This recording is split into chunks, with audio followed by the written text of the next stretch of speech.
आत्मिक परिपक्वता के बारे में मैंने पिछले इतवार से पिछले इतवार को एक बात की थी आपके साथ में। आज उस सब्जेक्ट से थोड़ा जुड़ा हुआ एक और संदर्भ लेकर हम लोग आगे चलेंगे। आज के मनन के लिए मत्ती की किताब उसका 24 अध्याय और 12-13 वचन पहले पढ़ेंगे और उसके बाद में जो बात परमेश्वर हमको सिखाएंगे उन बातों को परमेश्वर के वचन में से हम खोल कर देखेंगे। सबसे पहले हम लोग निकालें मत्ती की किताब उसका 24 अध्याय उसका 12-13 वचन। वहाँ पर लिखा है, अधर्म के बढ़ने से बहुतों का प्रेम ठंडा पड़ जाएगा, परंतु जो अंत तक धीरज धरे रहेगा उसी का उद्धार होगा। जो अंत तक धीरज धरे रहेगा उसी का उद्धार होगा। प्रभु यीशु मसीह ने एक बात ऐसी बोल दी थी कि ये मंदिर ढा दिया जाएगा, और मैं इसको तुमको पहले से ही बता दे रहा हूँ। तो लोग सोच रहे थे कि पत्थर के मंदिर की बात हो रही है, क्योंकि उस समय एक मंदिर बनाया था जो राजा सुलेमान का बनाया हुआ मंदिर था। तो वो सोच रहे थे कि ये मंदिर अगर ढा दिया जाएगा तो ये 3 दिन में कैसे बना के खड़ा कर देगा, ये तो असंभव बात है। और जब यीशु मसीह ने इस विषय में एक और बार ये बोला था, जब 24 अध्याय के 2 वचन में उसने उनसे कहा, तुम ये सब जो देख रहे हो ना, मैं तुमसे सच कहता हूँ यहाँ पत्थर पर पत्थर भी न छूटेगा जो ढाया न जाएगा। तो फिर चेलों को बड़ी चिंता हो गई। चेलों ने पूछा, प्रभु ये कैसे होगा, कब होगा, क्योंकि हमारे सामने तो इतना बड़ा भव्य मंदिर है और पत्थर पे पत्थर भी नहीं रहेगा, इसका मतलब वो दिन तो अंत समय आ जाएगा। तो फिर वो प्रभु यीशु मसीह से पूछते हैं 3 वचन के अंदर कि हमें बताइए बातें कब होंगी, तेरे आने का और जगत के अंत का क्या चिन्ह होगा। और इसके विषय में हम लोग मनन कर चुके हैं पहले कि प्रभु यीशु मसीह ने बहुत सारी बातें बताई, ऐसा होगा, ये सब पीड़ाओं का आरंभ होगा, परंतु अंतिम समय का जो मुख्य चिन्ह है वो ये है कि तुम भरमाए ना जाओ, इसलिए बड़े सावधान रहना। और मैंने बीते दिनों में 2 बार इस बात को बोला है कि प्रभु यीशु मसीह हमारा अच्छा चरवाहा है।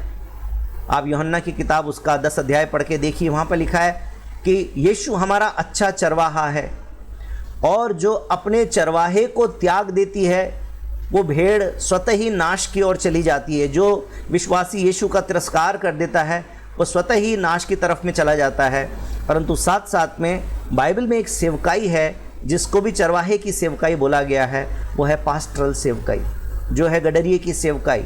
जो प्रभु की कलीसिया है उसमें आने वाले विश्वासी जन भेड़ के समान है, परंतु उनको अगुवाई करने वाला, उनकी सेवकाई करने वाला, उनको आगे बढ़ाने वाला जो प्रभु का दास होता है, वो पास्टर जो होता है वो भी एक चरवाहा है। और प्रभु के वचन से मैंने सीखा कि जो परमेश्वर के इस चरवाहे का तिरस्कार कर देती वो भेड़ भटक जाती है, वो भटकाव की तरफ चली जाती है।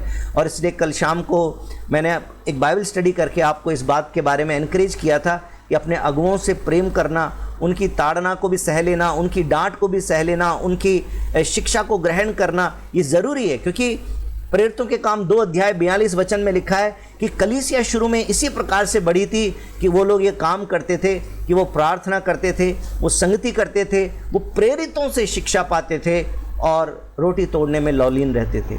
प्रेरितों से शिक्षा पाना, अपने अगुओं से शिक्षा पाना, ये बहुत ज़्यादा ज़रूरी बात है, क्योंकि अंत समय में भटकाने वाले आएंगे। इसलिए किसी एक सेवक के प्रति अकाउंटेबिलिटी रखना, उसकी बात को सुनना, ताकि जब आप भटकने लगें तो वो आपको भटकने से बचा ले। और जहाँ पर आप रास्ते से उतर गए, जो भेड़ बाकी भेड़ों के साथ चलते चलते एकदम से भटक जाती है, तो कई बार गडरिया जो होता है अपनी लाठी का, अपने सोटे का इस्तेमाल भी करता है, उसको थोड़ी सी छड़ी लगाता है ताकि वो वापस अपने बाकी की भेड़ों के पास में आ जाए। कई बार अगुआ की बात या प्रभु के सेवक की बात हमको कड़वी तो लग सकती है, परंतु इस बात को जानना ज़रूरी है कि परमेश्वर का दास इसलिए कोई कड़वी बात कहता है क्योंकि वो हमारी भलाई चाहता है, क्योंकि वो हमें परमेश्वर के उस सकरे मार्ग में लेकर चलना चाहता है। क्योंकि रास्ता चौड़ा नहीं है। चौड़ा रास्ता होता तो डरने की बात नहीं थी, लेफ़्ट राइट किधर भी टहलते टहलते चल सकते हैं, परंतु मार्ग सकरा है। उस सकरे मार्ग पर चलते चलते चलते अंत तक अपने विश्वास को हमें बनाए रखना है, अंत तक अपने विश्वास में बने रहना है। आज के मैसेज का जो टाइटल है, जो प्रभु ने मेरे मन में डाला, वो ये है कि शुरू में सब अच्छा लगता है। शुरू में सब अच्छा लगता है, परंतु बाइबल कहती है कि जो अंत तक धीरज धरे रहेगा उसी का उद्धार होगा। बीते दिनों में मैंने आपसे जब प्रचार किया था स्पिरिचुअल मैच्योरिटी के बारे में, आत्मिक परिपक्वता के बारे में, तो मैंने आपको पतरस के बारे में बताया था कि पतरस एक प्रभु का ऐसा दास था जिसको 4 बार प्रभु का एनकाउंटर मिला। इन 4 एनकाउंटर के बाद में फिर पतरस ने जो प्रभु के साथ में जीवन जिया तो अंत तक धीरज धर के बैठा रहा। हालांकि प्रभु के लिए अपने प्राण भी देने पड़े, लेकिन वो प्रभु के प्रति विश्वास योग्य बना रहा। और मैं विश्वास करता हूँ आज पतरस स्वर्ग में है। जब हम स्वर्ग में जाएंगे तो हमको पतरस वहाँ पर मिलेगा, वहाँ पर पतरस मिलेगा, यूहन्ना मिलेगा। क्यों? क्योंकि अंत तक धीरज धरे रहे। स्तिफनुस मिलेगा जिसको पत्थरवाह कर रहे थे, लेकिन वो बोल रहा था कि हे पिता इसका दोष इन पर मत लगाना, और अपना प्राण परमेश्वर के हाथों में दे दिया और प्रभु यीशु मसीह ने उसको स्वर्ग में ग्रहण कर लिया। हमको स्तिफनुस मिलेगा, बहुत सारे लोग हमको मिलेंगे जब हम स्वर्ग में जाएंगे। लेकिन कौन जाएगा? बाइबल में लिखा है जो अंत तक धीरज धरे रहेगा वो जाएगा। पतरस को 4 बार मौके मिल गए, पौलुस को एक ही बार मिला। पौलुस का एनकाउंटर एक ही बार हुआ, लेकिन एक ही बार में वो प्रभु में ऐसा मजबूत हुआ, ऐसा अनुभव उसका हुआ कि वो परमेश्वर के ऊपर पूरा विश्वास करके अपना जीवन समर्पित करने लगा और अंत समय तक प्रभु का विश्वासी बना रहा। मैं विश्वास करता हूँ हमको पौलुस भी स्वर्ग में मिलेगा और हम उससे पूछ सकते हैं आपने कैसे कैसे अलग अलग यात्राएं की, कहाँ कहाँ पे कलीसिया स्थापित की, कैसा आपका अनुभव था। शायद हमको बहुत सारी बातें जो बाइबल में पढ़ने को नहीं मिलती, जब आमने सामने पौलुस के साथ बैठेंगे तो पौलुस कई कहानी सुनाए हमको बताएगा, बहुत सारी बातें बताएगा, बहुत सारी घटनाएं बताएगा। मेरे भाई और बहनों, हो सकता है हमारे जीवन में बहुत साल हमको विश्वास करते हुए हो गए, कई बार शायद हम भटक गए, कई बार शायद हम पीछे हट गए, कई बार कोई कमज़ोरी हमारे जीवन में आ गई, लेकिन प्रभु एक और मौका हमको देना चाहते हैं ताकि फिर से अपने पापों से पश्चाताप करके प्रभु के नज़दीक आ जाएं। लेकिन ये शर्त है, अंत तक धीरज धरे रहेंगे तो हमारा उद्धार होगा। हम चाहते हैं कि हम प्रभु में बढ़ें, परंतु साथ साथ में परमेश्वर भी चाहता है कि हम प्रभु में बढ़ें। इफिसुस की पुस्तक में, गलातिया की पुस्तक में, कुरिन्थ की पुस्तक में मैंने अलग अलग जगहों से ये बताया कि परमेश्वर चाहता है कि हम सिद्धता की ओर बढ़ें। परमेश्वर चाहता है कि हम परिपक्व विश्वासी हों। और पौलुस कहता है कि मैं तो तुमको अन्न खिलाना चाहता था, परंतु अभी तक तुम इतने सयाने नहीं हुए, तुम अभी तक दूध ही पी रहे हो। 5 साल के अंदर पौलुस अपनी कलीसिया से ये उम्मीद करता था कि वो परिपक्व हो जाएं, अब वो अन्न खाने लगें। मैं आपसे एक बार फिर से पूछना चाहता हूँ, क्या आप कम से कम 5 साल पुराने विश्वासी हैं? यदि आप 5 साल से ज़्यादा पुराने विश्वासी हैं तो परमेश्वर आपसे उम्मीद करता है कि आप भी परिपक्वता की ओर बढ़ें। सिर्फ वो छोटे बच्चे नहीं प्रभु में हम बने रहें, बल्कि हम प्रभु में मजबूत हो जाएं। एक प्रचारक, सुसमाचार प्रचारक प्रचार करता है और फिर जो सुनने वाला है उसको लगता है हाँ ये बात तो सच है, मैंने भी पाप किया है, मुझे भी पाप क्षमा की ज़रूरत है, हाँ मेरे जीवन में भी दुख है, हाँ मेरे जीवन में भी दुष्ट आत्मा का काम हो रहा है, कोई पाप मुझ पर प्रभुता कर रहा है, ये बीमारी मेरा पीछा नहीं छोड़ रही है, यीशु में छुटकारा है, और तुरंत यीशु पर विश्वास कर लेता है। तो शुरू में तो यीशु पर विश्वास करते हैं तो अच्छा लगता है, क्योंकि पासबान से प्रार्थना कराते हैं, एक काम हो जाता है, एक जीवन के अंदर ऐसा काम हो जाता है, फिर लगता है प्रभु के नाम में तो सामर्थ्य है, यीशु नाम में तो सामर्थ्य है, और फिर हमको अच्छा लगने लग जाता है। शुरू में तो अच्छा लगता है, लेकिन धीरे धीरे करके प्रभु का दास जो है वो आपको बोलता भाई तुम 5 साल हो गए विश्वास करते हुए, तुम अभी तक परिपक्व नहीं बने, तुमको तो रोटी खाने लग जाना चाहिए था, अभी तक तुम दूध ही पी रहे हो। और फिर आपको प्रभु का दास अनुशासित करने लगता है, कभी आपको डांट लगाता है, समय पर कलीसिया में आना चाहिए, आपको भी सेवा का बोझ लेना चाहिए, प्रार्थना सभा में आना चाहिए, संडे को क्यों नहीं थे, एक डिसिप्लिन मांगता है। फिर आपको लगता है ओहो अब ज़्यादा हो रहा है। शुरू में अच्छा था, अच्छा लग रहा था, एक्साइटमेंट हो रहा था, क्योंकि प्रार्थना का उत्तर मिल रहा था, वचन की भूख थी, वचन की रोटी मिल रही थी, अच्छा लग रहा था। धीरे धीरे करके अब डिसिप्लिन कर रहे हैं, अब बोल रहे संगति में रेगुलर आओ, खुद व्यक्तिगत प्रार्थना करो, परिवार में प्रार्थना करो, और कलीसिया की प्रार्थना में आओ, गवाही दिया करो, प्रभु की सेवा किया करो। फिर बाद में लगता है ये मुश्किल हो रहा है। शुरू में तो अच्छा लगता है, लेकिन यदि परमेश्वर के साथ में प्रेम संबंध नहीं है, यदि परमेश्वर के साथ में रीति रिवाज का जीवन जीते हैं, तो बाद में बोझ लगने लग जाता है। शादी शुरू में कितनी अच्छी लगती, जब सगाई हो जाती है फिर बाद में वो दिखाई देती है, फिर बाद में मन करता है चैट भी उससे कर लें, फ़ोन भी उसको कर लें, अगर बाहर मौका मिल जाए तो मिल भी लें। हालांकि हमारे ग्रामीण समाज में तो मिलना इतना आसान नहीं है, परंतु जो शहर में रहते हैं वो तो चोरी छुप के मिलने की भी प्लानिंग कर लेते हैं, क्योंकि अब आपस के अंदर एक्साइटमेंट है, आपस में प्रेम है, एक दूसरे की तरफ में झुकाव होने लगा है, एक दूसरे की तरफ में अट्रैक्शन होने लगा है। शुरू शुरू में बहुत अच्छा लगता है, फिर शादी हो जाती है। वो लड़का जो पहले पूरा दिन चौक में बैठा रहता था, टीवी का रिमोट चलाता था, दोस्तों के साथ में घूमने फिरने जाता था, भाई साहब शादी के बाद में कहाँ दिखाई देगा? अपने कमरे में। फिर बाद में वो बीवी के साथ में बन जाता है, और फिर बाद में माँ को भी दिक्कत होती है, तो जोरू का गुलाम हो गया। अब तो देखो जब अपने कमरे में बैठा रहता है, इसको किससे मतलब नहीं है, कोई मेहमान आए तब भी बाहर नहीं आता ये तो। फिर बाद में इंसान को अपनी बीवी बहुत अच्छी लगती है, उसके साथ में घूमने जाना है, उसके साथ में सब कुछ करना है। शुरू में तो सब अच्छा लगता है, शुरू में तो शादी बहुत अच्छी लगती है, धीरे धीरे करके फिर शादी का चार्म ख़त्म हो जाता है। फिर बीवी जो है वो खर्चा मांगती है, शाम को सब्जी लेते आना, दूध ख़त्म हो गया, फिर बच्चे के लिए पाउडर लेके आना, स्कूल की फ़ीस जमा करनी है। फिर बीवी बहुत कुछ बोलती है, फिर माथा पकड़ता है ये क्या हो गया लाइफ में।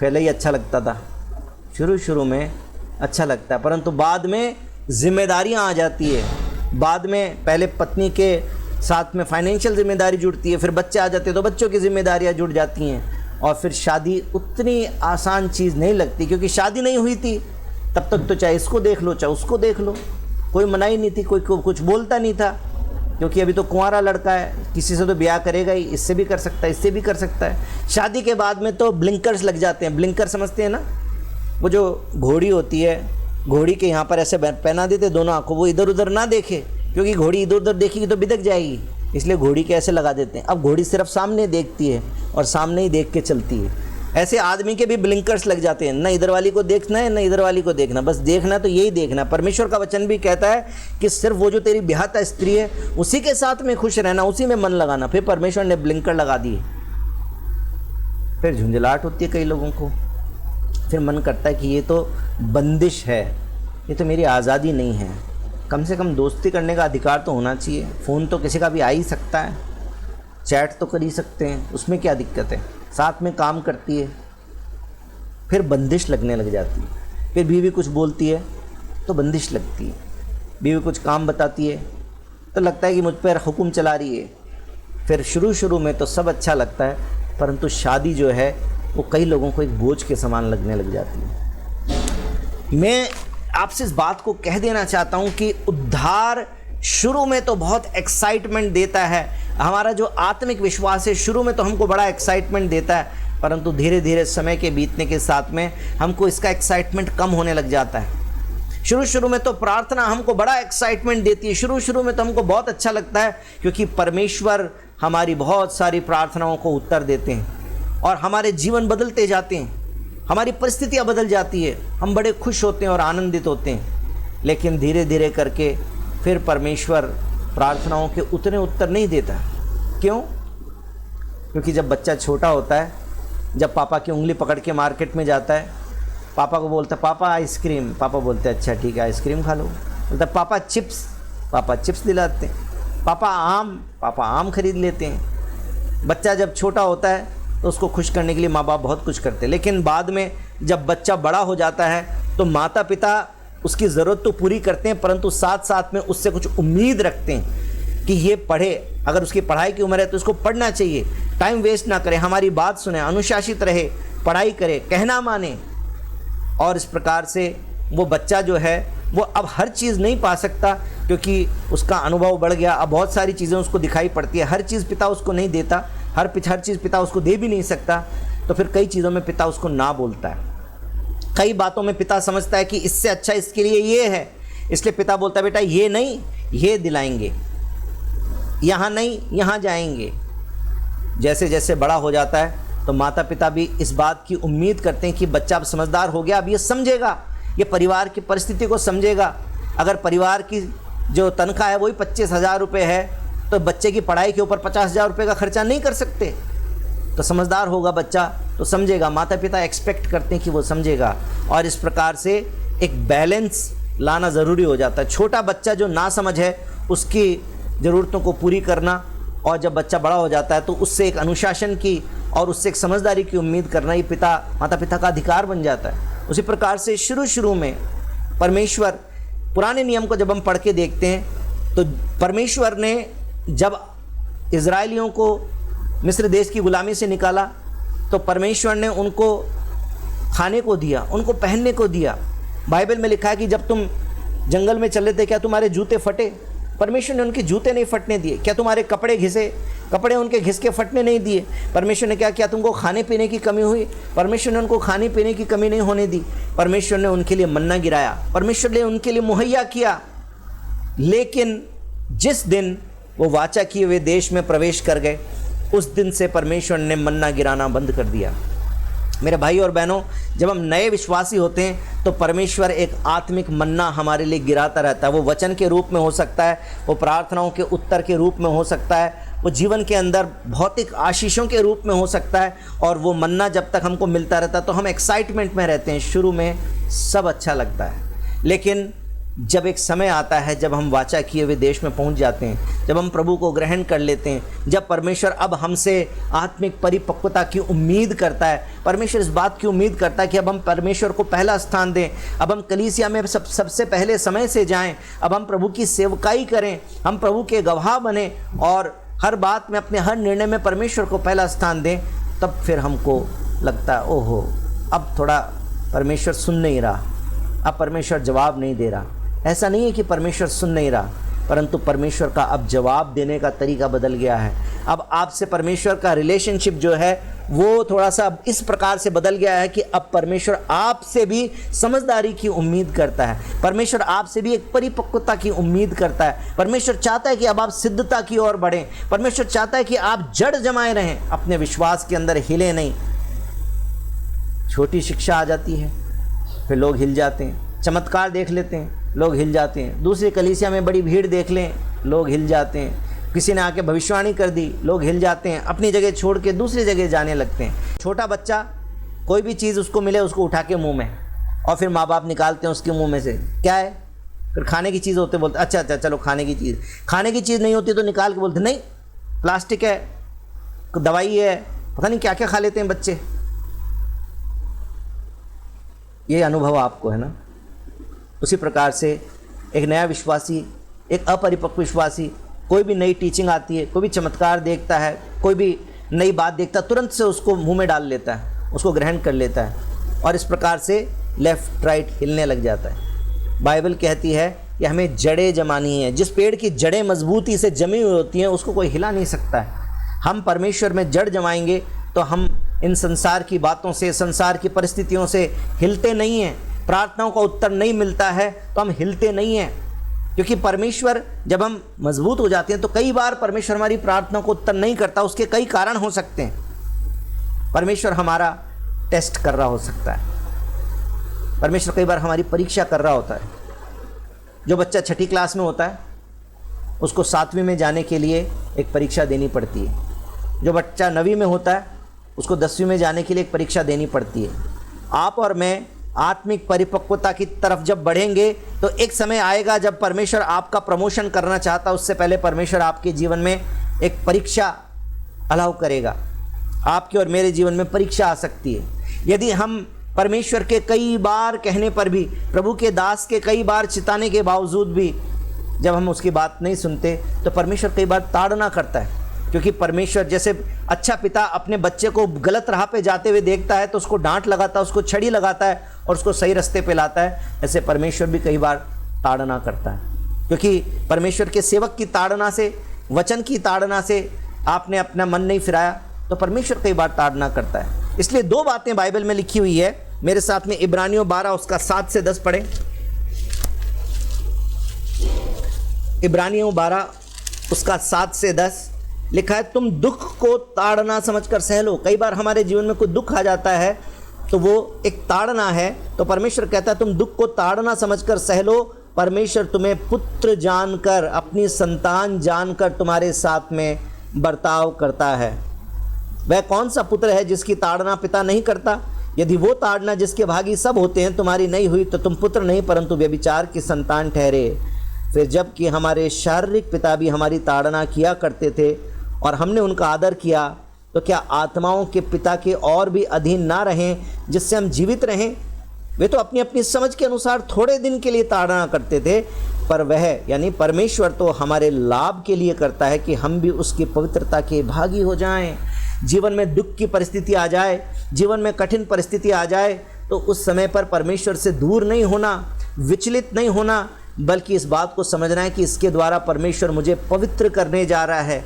इस परीक्षा के पास करने के द्वारा परमेश्वर मेरा आत्मिक प्रमोशन करने जा रहा है, मेरी उन्नति करने जा रहा है। और दूसरा वचन याकूब की पत्री के अंदर, वहाँ पर पहला अध्याय और उसके 2 से 4 तक और 12 वचन को जब हम पढ़ते हैं, याकूब 1 उसका 2 से 4 और 12, तो वहाँ पर लिखा है, हे मेरे भाइयों, जब तुम नाना प्रकार की परीक्षाओं में पड़ो तो इसको पूरे आनंद की बात समझो, ये जानकर कि तुम्हारे विश्वास के परखे जाने से धीरज उत्पन्न होता है। पर धीरज को अपना पूरा काम करने दो कि तुम पूरे और सिद्ध हो जाओ और तुम में किसी बात की घटी ना रहे। परमेश्वर कई बार परीक्षा इसलिए अलाउ करता है ताकि आपको सिद्ध बनाए। तो जब परीक्षा की घड़ी आ जाए तो परमेश्वर से दूर नहीं होना, बल्कि और भी ज़्यादा परमेश्वर के नज़दीक आना। इस बात को आनंद की बात समझना है कि अब परमेश्वर मेरा प्रमोशन करने जा रहा है। और 12 वचन में तो लिखा है कि धन्य है वो पुरुष, धन्य है वो परमेश्वर की संतान, धन्य है वो भाई, धन्य है वो बहन जो परीक्षा में स्थिर रहता है, क्योंकि वो खरा निकलकर जीवन का वो मुकुट पाएगा जिसकी प्रतिज्ञा प्रभु ने अपने प्रेम करने वालों से की है। मेरे भाइयों और बहनों, परमेश्वर आपको धन के लालच में गिराने की परीक्षा नहीं करेगा। परमेश्वर आपको व्यभिचार के पाप में गिराने की परीक्षा नहीं करेगा। ये तो टेम्पटेशन है जो शैतान लाता है, परंतु परमेश्वर तो परीक्षा करता है। कठिन परिस्थितियों के द्वारा परीक्षा हो सकती है। प्रार्थना का लंबे समय तक उत्तर ना मिले तो परीक्षा हो सकती है। कभी वो ताड़ना का समय आ सकता है क्योंकि हमने उसकी नहीं सुनी, प्रभु के दास की नहीं सुनी, प्रभु के वचन की नहीं सुनी, परमेश्वर के आत्मा की नहीं सुनी, तो ताड़ना का समय आ सकता है। उसको परीक्षा समझ लीजिए, परंतु उसके अंदर डिगना नहीं है, उसके अंदर हमें स्थिर रहना है, उसमें हमें प्रार्थना करते रहना है, उसमें हमें अपने प्रभु पे भरोसा करते रहना है। प्रभु से कहना है कि प्रभु, मैं आप पर विश्वास करता हूँ कि कोई भी बात मुझे आपके प्रेम से अलग नहीं कर सकती। प्रभु, कोई भी बात ऐसी नहीं है जिसके कारण आप मुझसे दूर हो जाएं। कोई मुझे आपके प्रेम से अलग नहीं कर सकता। हर बात मिलकर मेरे लिए भलाई को उत्पन्न करेगी। प्रभु, मेरे जीवन में काम कर। प्रभु के वायदों को याद करें कि कैसे उसने, परमेश्वर ने अपने वचन में वायदे किए हैं। परमेश्वर के कामों को याद करें, कैसे उसने अलग अलग कामों को किया है, और फिर परमेश्वर की भलाइयों को याद करें जो उसने आपके जीवन में की है, और धन्यवादी बने रहें। उस पर भरोसा करते रहें कि उस परीक्षा में से परमेश्वर आपको निकालेगा। स्थिर बने रहेंगे, डगमगाएंगे नहीं, कलीसिया से दूर नहीं हो जाएंगे, प्रार्थना करना छोड़ नहीं देंगे, संगति में जुड़ना छोड़ नहीं देंगे, प्रभु के दास से बात करना बंद नहीं कर देंगे। ये सारी बातों के द्वारा जब आप स्थिर बने रहेंगे, जड़ पकड़कर बने रहेंगे, तब लिखा है कि धन्य वो मनुष्य जो परीक्षा में स्थिर रहता है, क्योंकि वो खरा निकलकर जीवन का वो मुकुट पाएगा जिसकी प्रतिज्ञा प्रभु ने अपने प्रेम करने वालों से की है। शुरू में सब अच्छा लगता है, जब प्रार्थना का उत्तर मिलता रहता है, जब जीवन में नए नए काम होते रहते हैं, नौकरी अच्छी मिल जाती है, शादी ब्याह हो जाते हैं, दुष्ट आत्मा निकल जाती है, चंगाई हो जाती है, जीवन सेटल हो जाता है, तो लगता है यीशु के साथ चलना तो कितना अच्छा। शुरू में सब अच्छा लगता है, परंतु धीरे धीरे करके परमेश्वर जब परीक्षा हमारे जीवन में लाता है, जब परमेश्वर हमें सिद्धता की तरफ में बढ़ाना चाहता है, जब परमेश्वर हमें अनुशासित करने लगता है, तो आत्मिक जीवन मुश्किल लगने लग जाता है। परंतु ऐसे समय में प्रभु को छोड़ना नहीं है, उसके साथ में और भी ज़्यादा स्थिर हो जाना है। मेरे भाई और बहनों, टी.डी. जेक्स नाम के एक प्रभु के दास हैं, टी.डी. जेक्स। उन्होंने एक बात को बोला, जो मेरा टाइटल है, आज के मैसेज का टाइटल है, उससे जोड़ के बोल रहा हूँ। जैसे मैंने कहा कि शुरू में सब अच्छा लगता है, उन्होंने बोला, इंग्लिश में इस प्रकार से बोला कि if marriages were as much fun as wedding there would be no divorces. कहने का मतलब ये है कि जिस प्रकार से शादी का दिन होता है, जितना आनंद शादी के दिन में, जितना एक्साइटमेंट शादी के दिन में होता है, अगर वैवाहिक जीवन भी उतना ही आनंद का समय होता हमेशा हर किसी के लिए, तो कभी भी कोई तलाक नहीं होते। परंतु शादी के दिन तो बड़ा एक्साइटमेंट होता है। शादी के दिन तो दूल्हा भी डांस कर रहा होता है, दुल्हन भी डांस कर रही होती है। आजकल तो दुल्हन भी डांस करते हुए प्रवेश करती है ना। शादी करना तो बहुत आसान लगता है, बहुत एक्साइटमेंट का दिन होता है। Wedding day is a fun day, लेकिन उसके बाद जब शादी चलती है, जो वैवाहिक जीवन है, उसके अंदर फिर उतना आनंद, उतना एक्साइटमेंट नहीं लगता। अगर वैवाहिक जीवन में भी उतना ही आनंद और उतना एक्साइटमेंट होता तो इस दुनिया में कभी तलाक नहीं होते।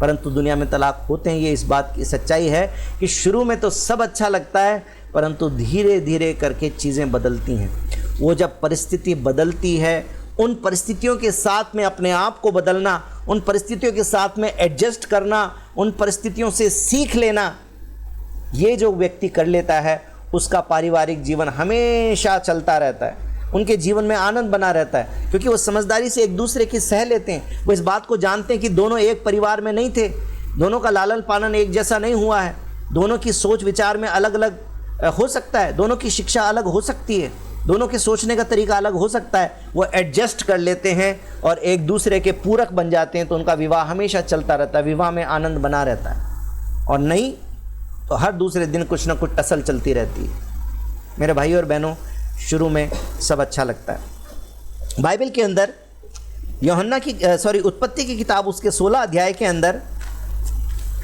सारे नाम की एक स्त्री है जो अब्राम की पत्नी है, और सारे ने अब्राम से कहा, 16 अध्याय उसके 2 वचन में, देख यहोवा ने तो मेरी कोख बंद कर रखी है, इसलिए मैं तुझसे विनती करती हूँ कि तू मेरी दासी के पास जा, संभव है कि मेरा घर उसके द्वारा बस जाए।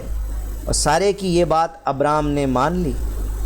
इसलिए जब अब्राम को कनान देश में रहते हुए 10 वर्ष बीत चुके, तब उसकी स्त्री सारे ने अपनी मिस्री दासी हाजिरा को लेकर अपने पति अब्राम को दे दिया कि वो उसकी पत्नी हो। वह हाजिरा के पास गया और वो गर्भवती हो गई। अब मेरी बात को ध्यान से सुनिए।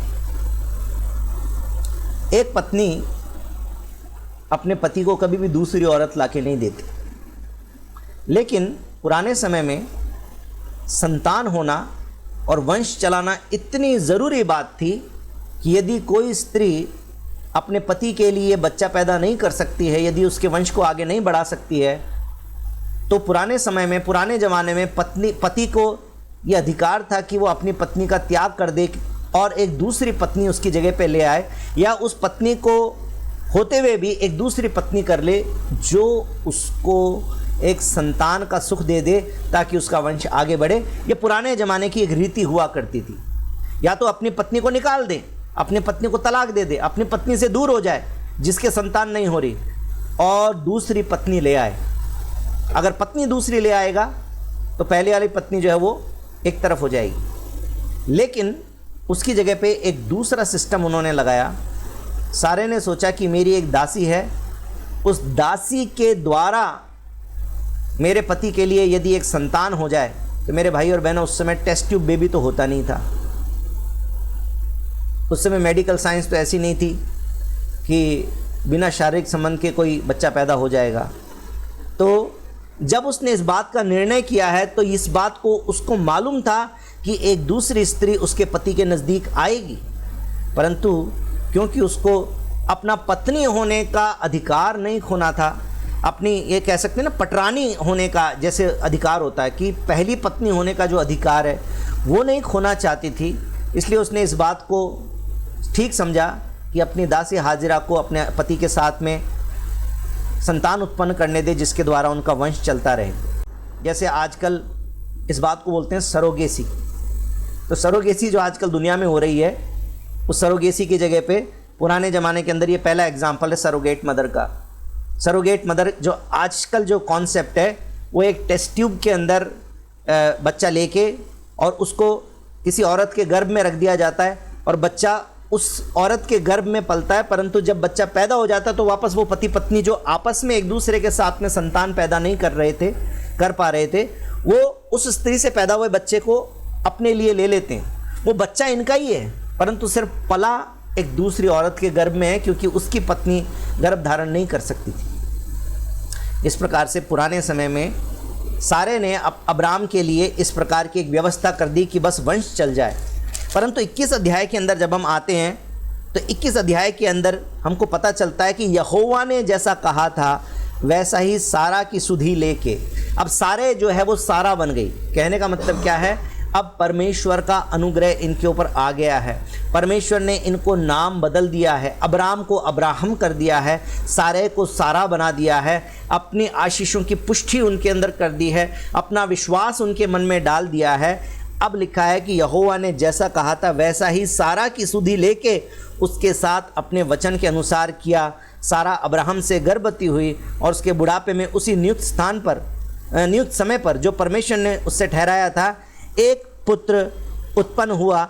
इस प्रकार से 7वें वचन तक वो इस बात का बड़ा आनंद मना रही है कि अब मेरे संतान पैदा हो गई।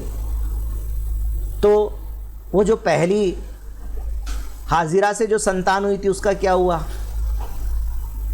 क्या वो बच्चा चला गया?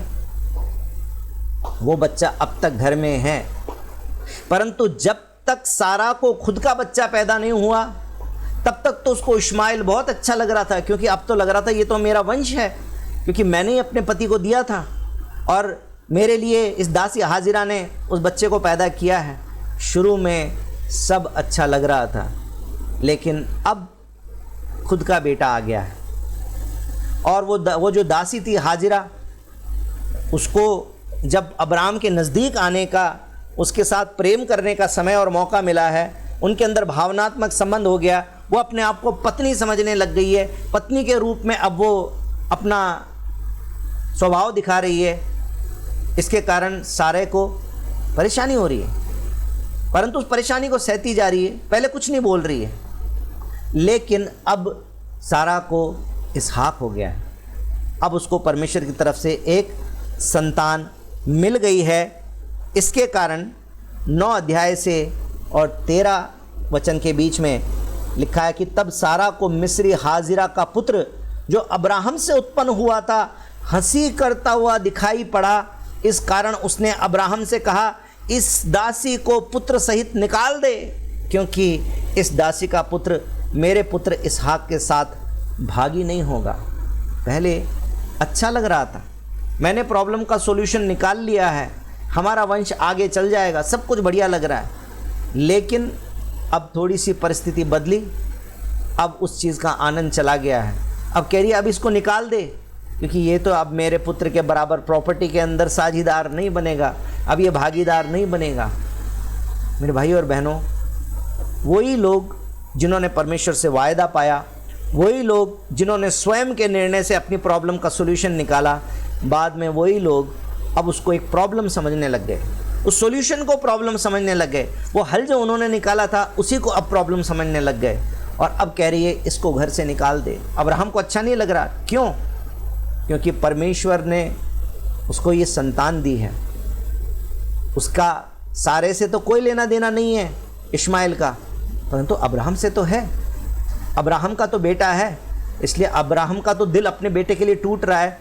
और इसलिए 12 वचन से लिखा है 11 वचन से लिखा है, ये बात अब्राहम को अपने पुत्र के कारण बहुत बुरी लगी, परंतु परमेश्वर ने अब्राहम से कहा, उस लड़के और अपनी दासी के कारण तुझे बुरा ना लगे, जो बात सारा तुझसे कहे उसे मान, क्योंकि जो तेरा वंश कहलाएगा वह इसहाक ही से चलेगा। दासी के पुत्र से भी मैं एक जाति उत्पन्न करूँगा, इसलिए कि वो तेरा वंश है।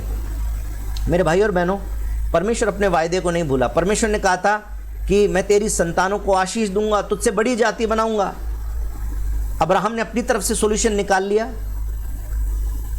लेकिन परमेश्वर ने ये नहीं बोला ये तो तूने पाप किया है, अब तो तूने अपने मनमर्जी कर ली, अब तो तू ही भुगत।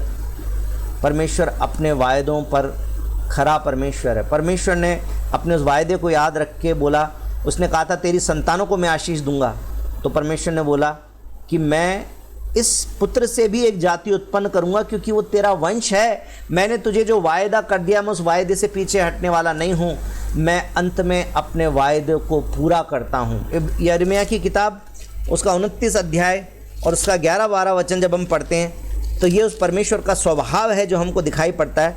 यिर्मयाह की किताब उसका 29 अध्याय और उसका 11 वचन लिखा है, क्योंकि यहोवा की ये वाणी है कि जो कल्पनाएं मैं तुम्हारे विषय करता हूँ उन्हें मैं जानता हूँ, वो हानि के नहीं वरन कुशल की है, अंत में तुम्हारी आशा को पूरी करूँगा।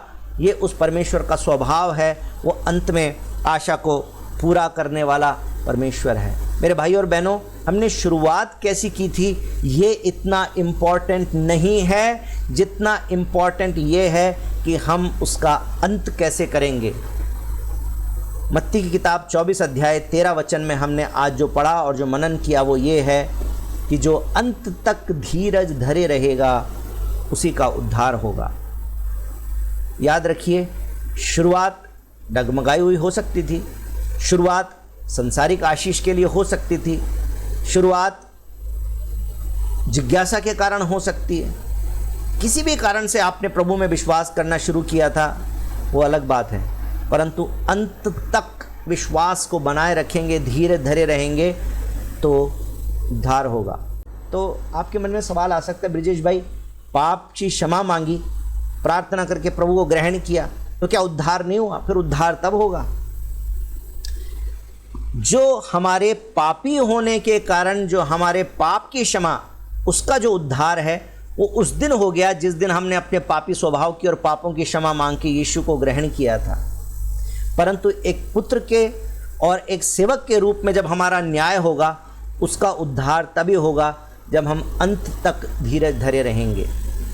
यदि धीरज अंत तक ना रख सके, यदि बीच रास्ते में यीशु का तिरस्कार कर दिया, तो मैंने आपको बता दिया है कि यीशु अच्छा चरवाहा है। जो भेड़ अपने गडरिए का, अपने चरवाहे का, अपने अच्छे चरवाहे का तिरस्कार करके और दूर चली जाएगी, वो नाश हो जाएगी। परंतु जो भेड़ अपने गडरिए के साथ बनी रहेगी, उसकी बात सुनती रहेगी, वो उद्धार पाएगी, वो प्रभु में आशीष पाएगी। जो विश्वास करेगा, जो अंत तक धीरज धरे रहेगा, उसका उद्धार होगा। शुरू में सब अच्छा लगता है, शुरुआत कैसी है ये बात नहीं है, हम अंत कैसा करेंगे।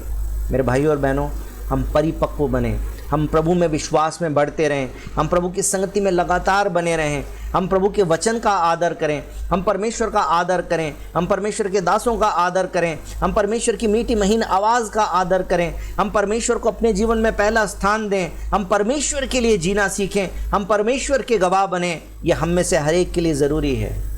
इनमें से जिन बातों को आप छोड़ देंगे, उतनी आशीषें आपकी खोती चली जाएंगी, उतना ही आपकी परिपक्वता का स्तर नीचे होता चला जाएगा। और यदि अंत तक धीरज नहीं धर के रख सके तो उद्धार नहीं होगा।